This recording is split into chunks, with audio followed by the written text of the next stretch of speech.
Good evening. Thank you for joining us. I'm Greg Glover. And I'm Cindy Sexton. Tennessee's 113th General Assembly will reconvene in less than 2 months. One of our state representatives wants to make sure his priorities align with the communities. Local 3's Abigail Martin tells us what Greg Martin says he learned from his public hearings he held over the last month. Abigail?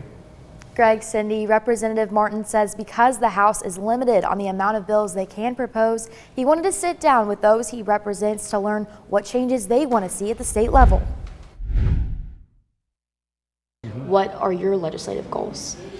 Well, to make sure that we continue to make Tennessee the #1 state and one of the top states in this country. Representative Greg Martin represents District 26.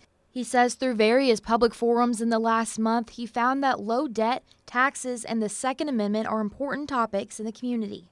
The right to self-defense, the right to freedom of religion, the right to freedom of speech. These are gifts that have been given by our Creator. They're not given by the government. And most Tennesseans know that and appreciate that, and they don't want anyone to mess with those things. Every House member is allowed to present 15 bills. Martin says before returning to Nashville, he wants to know what his district wants. In Sale Creek, residents gathered to express concerns over short-term vacation rentals. A woman says her neighborhood has several rentals. She says renters have been loud until the morning hours and have thrown beer bottles in her yard. We came up here to get away from the city and the stuff that goes on in the city, but now they're moving it out here to us. It just keeps moving on out.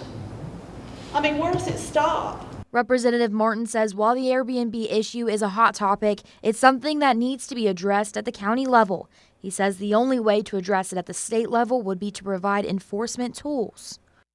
Representative Martin says it's a privilege to serve people in state legislature. The General Assembly will meet in Nashville on January 9th. Reporting live in studio, I'm Abigail Martin, Local 3 News.